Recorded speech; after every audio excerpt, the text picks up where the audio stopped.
So tonight I say to all Americans, this is the most important election in the history of our country.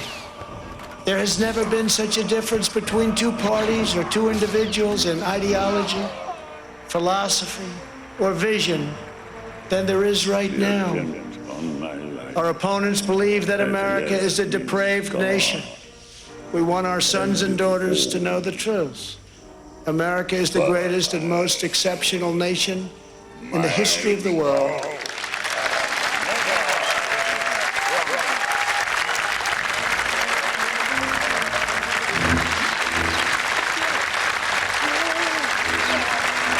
Our country wasn't built by cancel culture, speech codes, and soul-crushing conformity. We are not a nation of timid spirits. We are a nation of fierce, proud, and independent American patriots. We're a nation of pilgrims, pioneers, adventurers, explorers, and trailblazers who refuse to be tied down, held back, or in any way reined in. Americans have steel in their spines, grit in their souls, and fire in their hearts. There is no one like us on earth. I want every child in America to know that you are part of the most exciting and incredible adventure in human history. No matter where your family comes from, no matter your background in America, anyone can rise. With hard work, devotion, and drive, you can reach any goal and achieve every ambition. When the dust from the 2008 financial crisis started to settle, America was hurting. Hundreds of thousands of people lost their homes. Millions lost their jobs. It was the kind of economic pain that had not been felt in this country since the Great Depression. In the 2 years following the collapse of the housing market, the net worth for the vast majority of American households went down. For the lower wage earners in this country, who, by the way, made up 93% of the American public, the average net worth of those families decreased by an average of 4% over 2 years. But that's not what happened to all Americans. For the wealthiest Americans, who make up just 7% of the country, their net worth went up, way up. In the 2 years after the financial crash, the net worth for the richest Americans increased, look at this chart, by 28%. If all the wealth in this country were a pie, the richest people in the country made it out of the other side of the last financial crisis with a bigger slice. Same number of people, more wealth. Because that's what happens in an economic crisis. It exacerbates our economic fault lines. The gap between the rich and the poor gets bigger. Inequality gets worse. And now, with the economic fallout of the coronavirus crisis bearing down on us, we may very well be in the opening days of a repeat performance. Mentioned, let me know when the Fed's going to pull away the punch bowl. Stock markets are actually near record highs right now. The S&P 500 is within striking distance of its all-time high. When I started my career as a financial reporter, the markets were a better barometer of the economy. They're not now, because economic policies in this country are rigged in favor of the wealthy. That's the bigger problem that has sealed the economic fate of generations of Americans, particularly black and brown Americans. Let me lay out for you how this works. Stocks are high for two reasons right now. First, investing in stocks became the only game in town when the Federal Reserve made it easier to borrow money by slashing interest rates. And lower interest rates made buying real estate the best deal it's been in over a decade for those who can afford it. Perfect crime. So money begets money. The rich get richer. Meanwhile, congressional negotiations for a coronavirus relief bill collapsed today. The $600 in enhanced unemployment benefits expired last Friday. The federal moratorium on evictions expired 2 weeks ago. More local bans on evictions are set to expire in the coming days. At least 5.4 million people have lost their health insurance because of the pandemic. But Donald Trump is now, currently, as we speak, trying again to gut the Affordable Care Act. I'm a capitalist, but it doesn't have to be this way. Americans have been made to fear policies that redistribute wealth. But think about it. The American system has redistributed wealth from the poor to the rich for a long time. The poor work for low wages. The rich profit from it. If the rich can't benefit from workers who are willing to be paid low enough wages to make cheap products, those jobs move elsewhere where people who can work for less will do them. The poor people who lose their jobs in America then lose their health care and their homes. The rich people buy those homes using money that they borrow at near zero interest rates. The rich keep getting richer. It is the American way for redistributing wealth. It doesn't have to be that way, though. Well, despite that dismal jobs data, once again, a disconnect between Main Street and Wall Street. Question is, though, will we at some point see more of a connection between stocks and that economic data or not? Or are we just going to have investors simply look past the data toward the liquidity that the Fed has been providing, David? But today, certainly a risk-on tone. Yeah, that's what they've been doing so far, at least. Okay, thank you so much to Abigail Doolittle. Steve Leisman joins me now with a closer look at the evolution of Mr. Powell. Steve? His biggest beef, how key economic theories didn't work so well in practice. Theories like the neutral interest rate, or R star, kept changing. Theories, unlike celestial stars, he said in his theories speech last year at Jackson Hole, these stars move unpredictably and cannot be directly observed. He said it wasn't a mathematical formula, so we kind of got to feel our way in figuring out what the Fed is going to do. There are definitely risks involved. You have asset bubble problems. There's an assumption underneath it, Kelly, theory that they can address inflation when it comes. But the Fed's talking about letting inflation rise above 2% at a time when it has been impossible for the Fed to even get it up to 2%. Does this really make such a big difference right now to the economy, to the markets? They're going to have to see whether this actually changes the way the Fed operates, if it changes the way people think about what the Fed is going to do. If it leads to higher inflation expectations, that's going to make their job a lot easier. What do you think the Fed is really trying to accomplish with this then? They know as well as you and I do, unemployment's high. There's, so many people who are unemployed at this time. What's going to boost wages? What's going to boost inflation? What's their real purpose here in making this shift and making it public now? I think one of the key things they want to do is avoid getting into negative rate territory. A lot of other central banks around the world, almost all major central banks are doing that. And the Bank of England, because I'm sitting here at our London campus, the Bank of England is also actively thinking about that. Jay Powell said, we really don't want to go there. If inflation is very low and the unemployment rate is high, it's going to be really tough to do much if inflation is low and inflation expectations are low. They're hoping to be able to move them up, and so that they don't have to go to negative rates. And the question is whether that in fact turns out to be the problem down the line, that instead of combating low inflation, you have to combat high inflation, because high levels of debt, high fiscal deficits, high spending, very accommodative central bank does create the conditions for higher inflation. I don't think it's today's problem.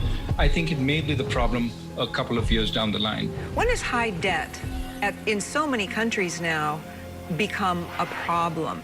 China abandoned its attempt to deleverage. Everybody understands, and of course, with the pandemic making all that worse, but they're not alone now.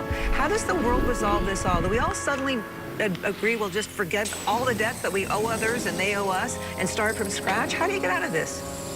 Well, high growth, which hasn't been the case for a long time, high inflation, which hasn't been the case for a long time, or defaults, which haven't been the case for a long time. So, pick your poison. Joe Biden's agenda is made in China. My agenda is made in the USA.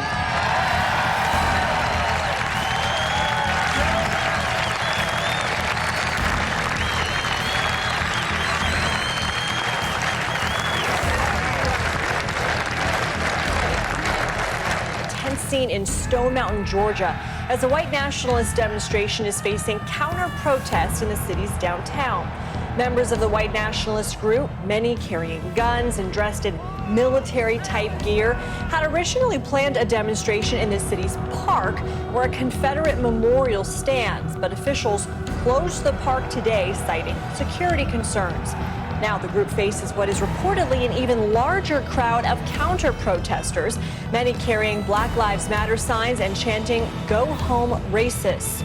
Stone Mountain Park carving that the white nationalist group is aiming to, quote, defend includes Confederate generals like Robert E. Lee.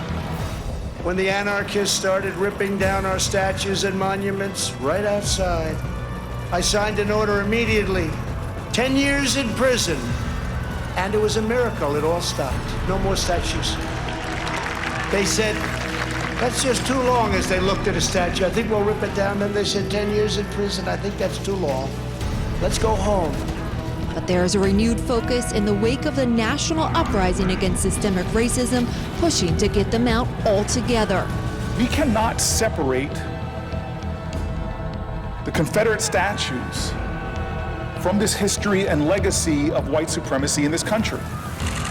Speaker Pelosi this month had paintings of 4 former speakers of the House who served in the Confederacy taken down. But when it comes to removing the statues, her hands are nearly tied. It's up to the states to choose which 2 statues they want to send to Capitol Hill. Can you imagine Jefferson Davis, Alexander Stephens, treason? They committed treason against the United States of America, and their statues are still here because their states put them here. There comes a time, there even comes a moment in the affairs of men when they sense that their lives are being altered forever, that an old order is dying and a new one is being born. That moment comes sooner for some, and for others it comes later. For some, the moment arrives when a deed of new dimensions sets the hour apart. For others, when familiar words are spoken more sharply. Later, but still suddenly, it seems, men are saying things and doing things that they've never said or done before. And then we know we are experiencing a revolution. Hundreds of cars filled with supporters of the president, rallying in Clackamas County and then driving through downtown Portland.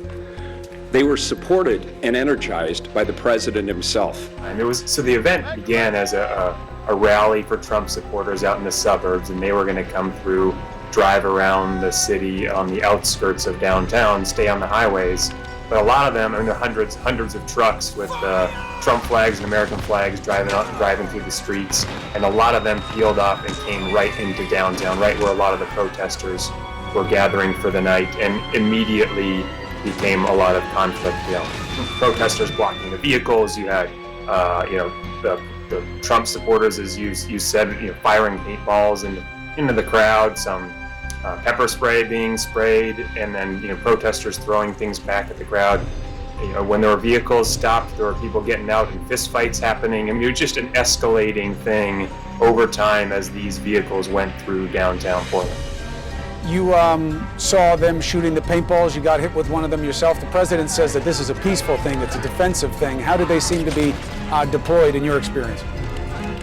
I mean, it was clear that these folks were coming in ready for something. I mean, they're sitting in the backs of pickup trucks with paintball guns at the ready. They've got bear mace at their side, and for some of them, they were openly carrying when they were getting into their trucks to head down to Portland. So it was a scene where they're clearly ready for some level of conflict.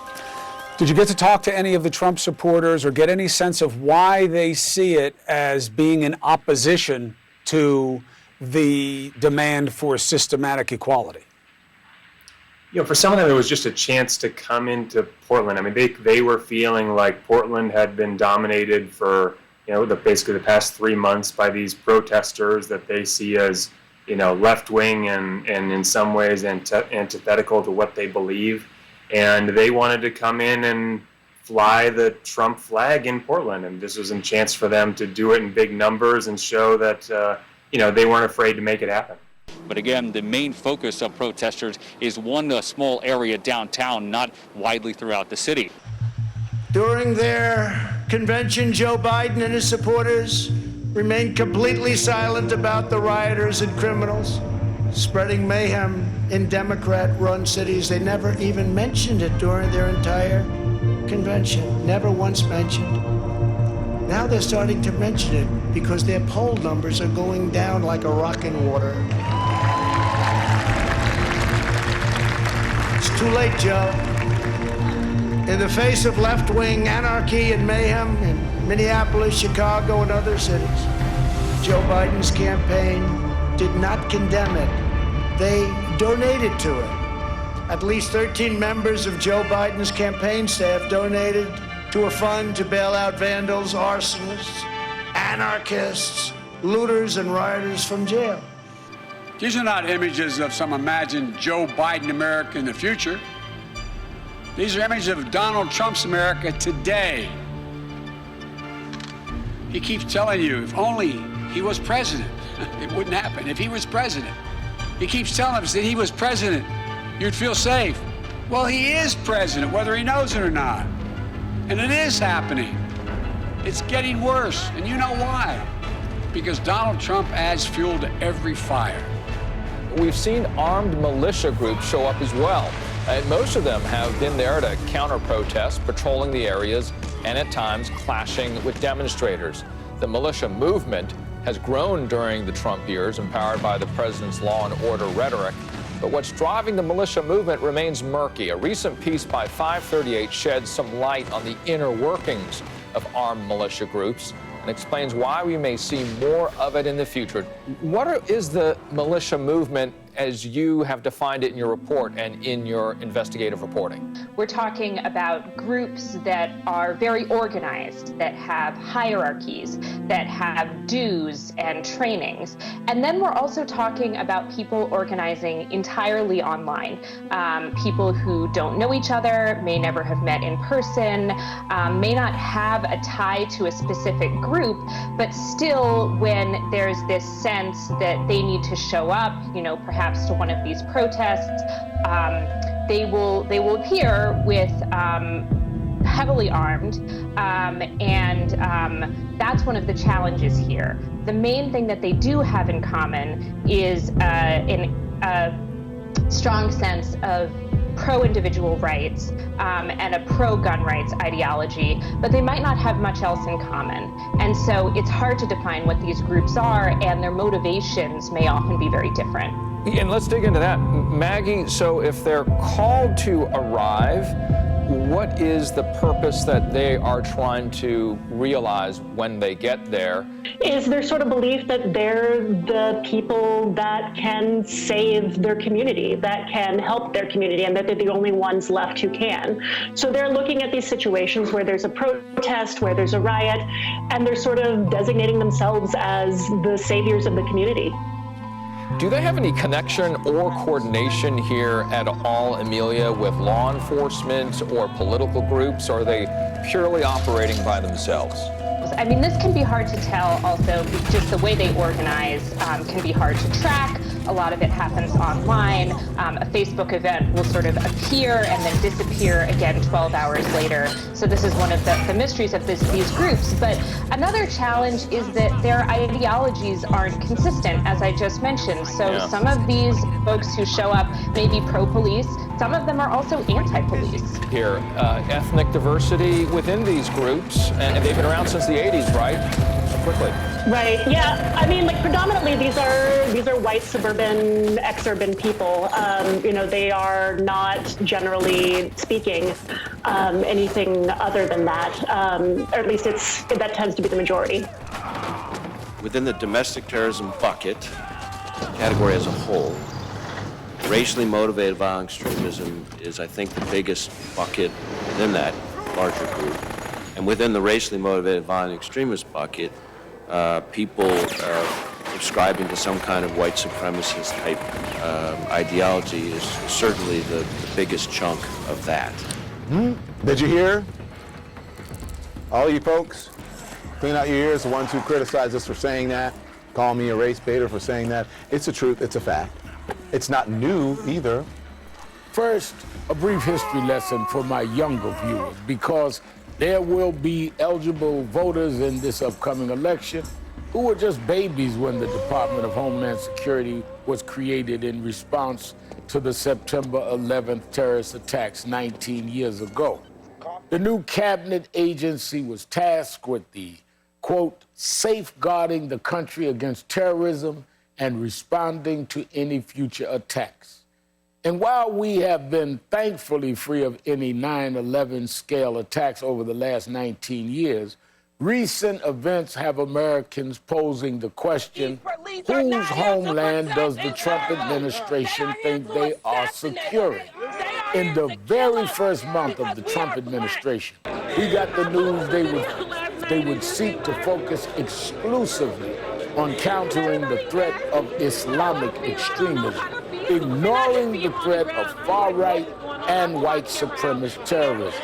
And soon enough, DHS was following the Trump line, defunding a group that helped to deter and rehabilitate neo-Nazis and other white supremacists. Father? This despite the fact that DHS itself has continually listed white supremacists as the deadliest terror threat in its own assessment drafts. The tension between the department's intelligence and its public position boiled over this week as a whistleblower came forward alleging that senior DHS officials were directing the intentional distortion of intelligence to match up with the president's rhetoric. The complaint specifically mentioned the downplaying of the threats posed by Russian interference in the election and white supremacy. And though DHS has denied the accuracy of this complaint, it certainly seems to fit well with Mr. Trump's actions and worldview. So why are we in this untenable position? The agency tasked with the protection of our homeland allegedly downplaying the very real threat of white supremacist violence at the behest of the President of the United States? Perhaps it's because this president sees white supremacists and those who support them as his base. The Trump administration is even going so far as to halt the use of anti-racist training at federal agencies, calling them anti-American. The unfortunate implication that move is clear. If this administration thinks being anti-racist is anti-American, they must believe that racism is inherently American, which would explain their desperation to downplay the wave of violence being committed on our streets by white supremacists. So DHS is at a crossroads, and it must choose defending all inhabitants of this country or providing cover for a president who has never even pretended to care about all Americans. Because while the Department of Homeland Security hasn't been around since the founding, it still must adhere to the U.S. Constitution. This homeland belongs to all of us, not just those this president sees as in his corner. It's long past time the agency started acting like it. I got you.